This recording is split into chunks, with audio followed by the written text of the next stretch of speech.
Probablemente este sea uno de mis videos que va a tener más duración, pero es muy importante recalcar la teoría cuando una partícula se desplaza en una curva y estudiar sus componentes de velocidad y aceleración, como se presenta en el siguiente problema. Entonces, el problema 3.8 del Ciro-Szymanski dice lo siguiente: una partícula sigue una trayectoria como se muestra en la figura 3.38. Esta es la figura. Aquí hay tres imágenes, A, B y C. Y me dice, entre B y D, o sea, este punto en cada imagen, el punto negro es la partícula que se está moviendo a lo largo de esta trayectoria, que es más o menos una curva, ¿sí? Entonces, me dice que entre B y D, o sea, entre el tramo B y D de la figura B y D de la figura B y B y D de la figura C, eso es una línea recta. Entonces, ¿qué me quiere decir? Que entre A y B es bueno, se forma una curva. Entre B y D es línea recta, no hay curva. Y entre D y E hay otra curva. Eso para cada esquema, para el A, para el B y para el C. Entonces, de aquí me dice, dibuje los vectores de aceleración en el punto A, en el punto C y en el punto E. Caramba, o sea, se me pide en el punto A aquí, en el punto C y en el punto E, y para cada esquema, para cada dibujo. Entonces, decimos, empezamos, y esto va a ser un poco largo, como digo, pero es muy importante por la teoría. Entonces, ¿qué decimos? En el caso A me dice que la partícula se mueve con rapidez constante, o sea que no cambia su velocidad. Miren, se pueden guiar de esta flecha de color verde que podemos decir que no cambia de tamaño, porque si fuera más grande, no sé, si lo aumentamos un centímetro más, pues podemos decir que su velocidad ha cambiado, ¿sí? Pero en este caso, aquí me dice que, bueno, que la partícula, su rapidez es constante, o sea que en cada punto la velocidad es la misma, ¿sí? En cambio, en la imagen B me dice que la partícula, su velocidad está cambiando constantemente. Noten que la velocidad inicial bueno, su rapidez es pequeña, luego aumenta en el punto C y en el punto B es más grande. Y en la imagen C me dice que la rapidez disminuye, o sea que aquí es un inicio grande, luego disminuye y en es mucho más pequeño. Entonces, comencemos. Voy a empezar por analizar el gráfico A. Entonces, tengan muy importantes estos conceptos que voy a decir porque es muy importante tener esto en cuenta. Entonces, esta es la curva más o menos que describe, ¿sí? Esta partícula, que sería este punto de color negro, y aquí estoy poniendo los puntos. En el punto A, B, perdón, en el punto A, C y E es donde tengo que analizar, ¿sí? Además que entre el punto B y D, esto es una línea recta, ¿sí? No hay curva. Entonces, repito nuevamente, entre A y B es una curva, entre B y D es una línea recta, y entre D y E y para adelante es otra curva. Entonces, tenemos que analizar la velocidad y la aceleración. Entonces, primero vamos a tener en cuenta lo siguiente, que aquí está la velocidad, como dice en el caso de la imagen A, es constante. Bueno, su rapidez es constante. Entonces, en el punto A su velocidad es la misma, en el punto C es la misma, no cambia, y en el punto E también es la misma, no cambia la velocidad. Pero, ¿qué ocurre aquí? Si notas algo, es que la velocidad en el punto a diferencia del punto C, ha cambiado su dirección. Entonces tú dices, entonces, ¿qué ha pasado aquí? Que en el punto A su velocidad estaba aquí, pero cuando llegó al punto C, su velocidad ha cambiado, está más o menos por acá. Sí, mira, pues esta flecha de color verde ha cambiado de dirección. O sea, el ángulo que puede formar con esta aquí, podemos decir con esta horizontal, ambos ha cambiado. Sí, ha cambiado. Entonces, ¿qué dices? Ha cambiado su dirección. Cambió la dirección. El ángulo que forma con una horizontal ha cambiado. Entonces, eso se presenta para el caso A, para el caso C y para el caso E. ¿Pero cuál es la razón? Es porque aquí se presenta una aceleración. ¿Y qué aceleración? Una aceleración centrípeta. Entonces, aquí voy a empezar con este concepto de la aceleración, que es muy importante. Entonces, la aceleración tiene dos componentes, tú sabes bien. La aceleración en este tipo de movimientos, en curvas, tiene dos componentes. Tiene una aceleración que le he puesto de esta forma, que es aceleración perpendicular a la curva, ¿sí? Una aceleración que tiene una componente perpendicular a la curva y una aceleración que es paralela a la curva. Entonces, bueno, mejor dicho, a la velocidad, ¿sí? A la velocidad. Entonces, este u le he puesto a modo que sea su vector unitario en dirección perpendicular y su vector unitario en dirección paralela. Y esto me representa la aceleración total. Entonces, ¿qué dices? La aceleración total tiene componentes en una componente perpendicular y una componente paralela a la curva. Entonces, analicemos para el punto A. Digamos que, por ejemplo, este punto, en vez de que esté en el punto A, ha venido desde más atrás. Ha llegado al punto A y ¿qué ha ocurrido? Que la dirección de su velocidad ha cambiado. ¿Pero por qué ha cambiado? Porque hay una aceleración centrípeta que es esta de aquí, que constantemente está haciendo que su velocidad cambie de dirección, la está arrastrando, por así decirlo, hacia, hacia la curvatura. Esto está que están viendo como una montañita. Aquí hay una aceleración, ¿sí? Una aceleración centrípeta que está apuntando hacia la curvatura, o sea, hacia adentro. Y esa aceleración que está apuntando hacia la curvatura, hacia adentro, hace que la velocidad de dirección cambie. Por eso es que la velocidad, cuando pasa a este tramo paralelo, su velocidad sigue siendo la misma en módulo, pero la dirección ha cambiado. Y nuevamente, cuando pasa del tramo BD al tramo E, su velocidad sigue siendo la misma, pero su dirección de su velocidad ha cambiado, ¿sí? Por tanto, ¿cuál es la responsable de esto? La aceleración centrípeta, que en este caso la aceleración centrípeta, para el caso del punto A, sería una aceleración perpendicular. Entonces, decimos, este vector que está en rojo me va a representar la aceleración. Y inicialmente estamos suponiendo que tiene componentes perpendicular y paralela, pero no puede tener dirección paralela porque si tuviera una aceleración paralela, la velocidad estaría cambiando. Pero, ¿qué dice en el apartado A? Que la velocidad se mantiene constante, por tanto no puede tener aceleración paralela. Por tanto, descartamos esta aceleración paralela, te olvidas de esta y solamente te queda aceleración perpendicular. ¿Y qué aceleración perpendicular sería? Pues esta, ¿sí? La que apunta hacia el centro de la curvatura. Entonces, en este caso, esta velocidad que es tangente en cada punto de la curvatura está siendo perpendicular con este vector de aceleración, que sería en este caso una aceleración centrípeta o aceleración perpendicular en este caso.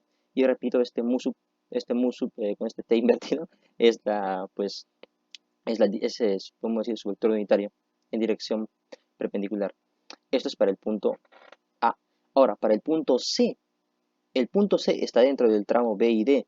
Y dentro del tramo B y D, ¿qué ocurre? Que es una línea recta. Y si es una línea recta, ¿qué quiere decir? Que no hay curvatura. Y si no hay curvatura, quiere decir que no hay componente en su aceleración perpendicular. Pero como también estamos hablando que la velocidad es constante, no hay una aceleración paralela. Por tanto, ¿qué dices? La componente perpendicular y la componente paralela son cero, no están cambiando. Por tanto, aquí su aceleración total es cero, no tiene aceleración. Entonces, si en el punto E, ¿qué ocurre? Nota nuevamente que su dirección ha cambiado. Y si ha cambiado, este va a ser su vector de aceleración. Y nota que, como su velocidad no está cambiando, su aceleración paralela es cero.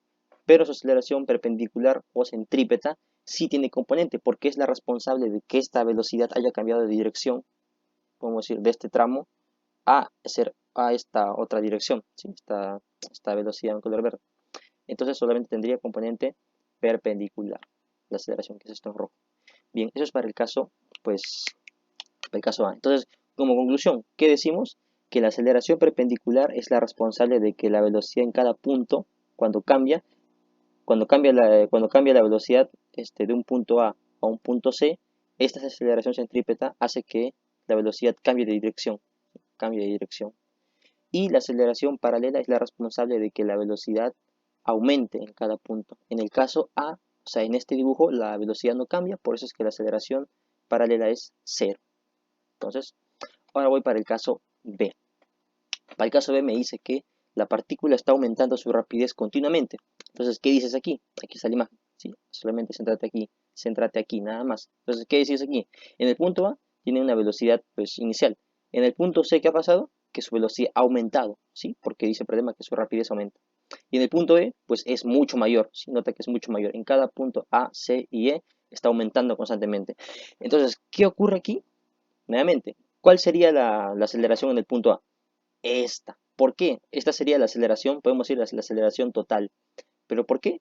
Porque esta tiene, como en este caso la velocidad está aumentando, aquí sí tiene una componente perpendicular y una componente paralela.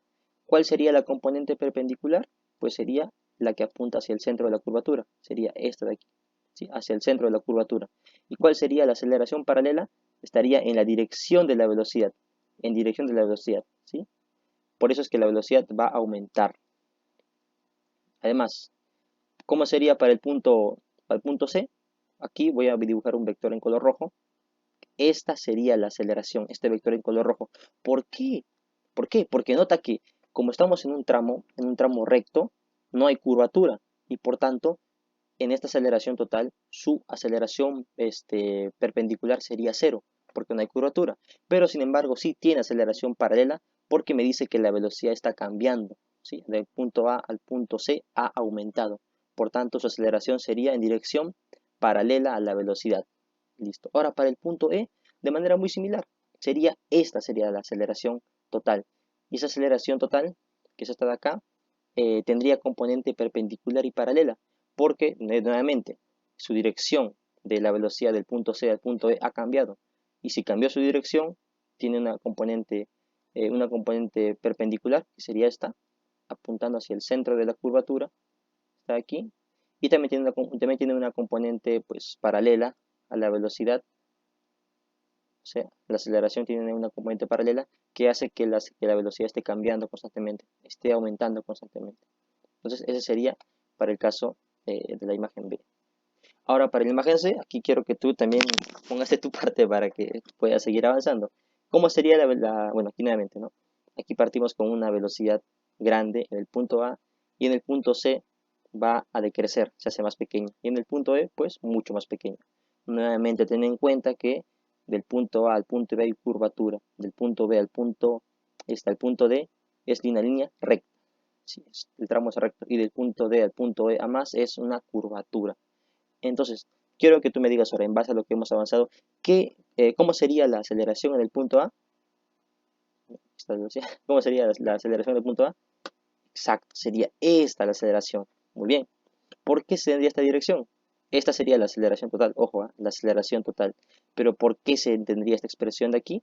Porque tú sabes que en este caso la aceleración va a tener dos componentes. ¿Sí? Una componente que es, como está en una curvatura, una aceleración centrípeta, una aceleración perpendicular que apunta hacia dentro de la curvatura.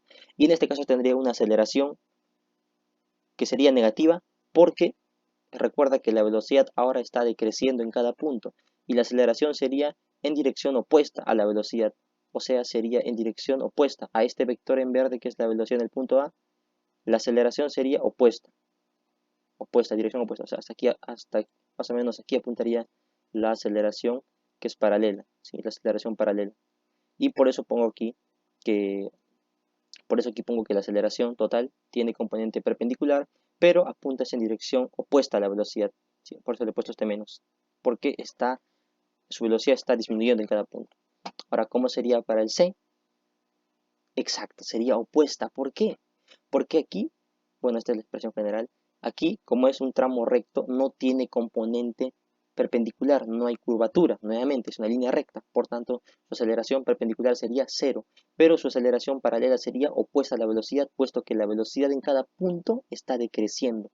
En el caso anterior del B era en dirección paralela al B, en la misma dirección porque estaba aumentando su velocidad, pero en este caso la aceleración está en dirección opuesta a la velocidad, por tanto voy a poner así, la aceleración total es menos a paralela, o sea en dirección opuesta a la velocidad. Y ahora, ¿cómo sería en el punto E? A ver, último. Exacto, sería así, en esta dirección más o menos. ¿Por qué sería así? Porque nuevamente, esta aceleración tiene dos componentes. Tiene una componente paralela y tiene una componente perpendicular. La componente perpendicular, repito nuevamente, está apuntando hacia el centro de la curvatura. Y la componente paralela es opuesta a la velocidad. ¿Sí? La aceleración paralela es opuesta a la velocidad porque está decreciendo en cada punto. ¿Y cuál sería la aceleración total? Sería esta de aquí. La aceleración perpendicular es hacia adentro de la curvatura. Y la aceleración paralela sería en dirección opuesta a la velocidad porque en cada punto está decreciendo la velocidad. Por eso le he puesto el menos. Y ese sería el análisis un poco largo, pero espero que les haya servido.